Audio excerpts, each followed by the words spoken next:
జాతీయ అధ్యక్షులు డాక్టర్ జయప్రకాష్ నారాయణ గారికి, లోక్ సత్తా పార్టీ రాష్ట్ర నాయకులు మరియు అనంతపురం జిల్లా లోక్ సత్తా పార్టీ జిల్లా నాయకులు, ఈ సభకు విచ్చేసిన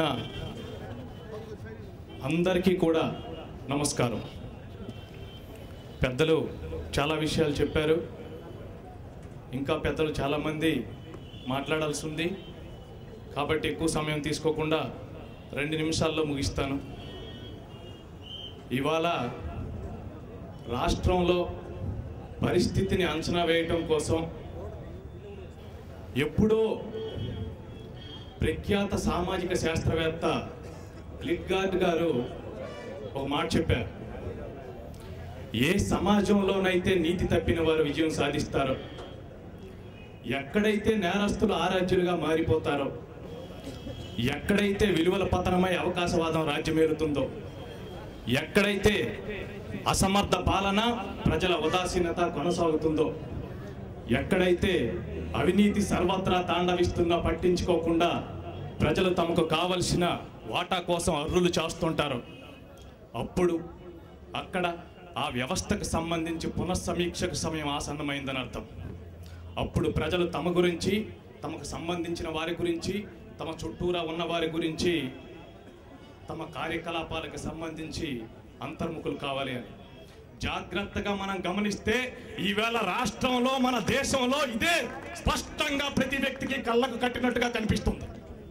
కాబట్టి ఈ మధ్య కాలంలో ఎప్పుడూ లేనట్టుగా మన సంప్రదాయ పార్టీలు, తెలుగుదేశం పార్టీ కావచ్చు, కాంగ్రెస్ పార్టీ కావచ్చు, యువతకి 30% స్థానాలు ఇస్తామని ఒకరంటే, యువతకి ఏకంగా అధికారం ఇచ్చేస్తామని మరి ఒకరు. కారణం ఎక్కడుంది?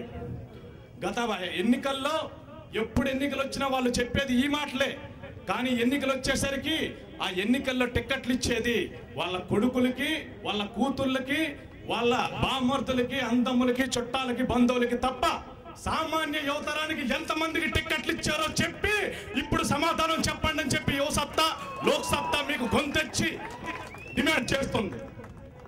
ఈవేళ వేదిక పైన ఇప్పుడు మా మిత్రులు మాట్లాడినటువంటి దాసపాటి రాము గారు కావచ్చు, లేకపోతే మన అశోక్ గారు కావచ్చు, ఎవరు కూడా లోక్ సత్తా, యువసత్తాలో ఉన్నటువంటి ఎవరు కూడా, యువసత్తా నాయకులు ఎవరు కూడా ఏ రాజకీయ కుటుంబం నుంచి కూడా రాలా.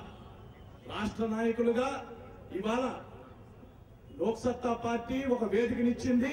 ఆడిన మాటకి కట్టుబడి సామాన్య మధ్యతరగతి మనలాంటి కుటుంబాల నుంచి నాయకులుగా తయారు చేస్తామని చెప్పింది. చెప్పిన మాట నిలబెట్టుకుంటుంది.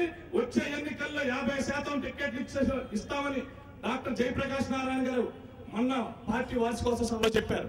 దానికి కూడా కట్టుబడి ఎక్కడ లోక్ సత్తా పార్టీ ఇస్తున్నటువంటి చూపిస్తున్నటువంటి నిజాయితీకి, చేస్తున్నటువంటి పనికి సంబంధం ఎప్పుడైతే ఉందో, రాష్ట్రంలో ఉన్నటువంటి సాంప్రదాయ పార్టీల నాయకుల్లో గుబులు పట్టుకుంది. ఆ గుబులు నుంచి వస్తున్నటువంటి దగుల్బాజీ మాటలు తప్ప ఆ మాటల్లో నిజాయితీ లేదని చెప్పి యువసత్తా మరొకసారి అయితే మీ అందరికీ కూడా తెలియజేస్తుంది. నాకు ఈ అవకాశం ఇచ్చిన మీ అందరికీ ధన్యవాదాలు తెలియజేస్తూ ముగిస్తుంది.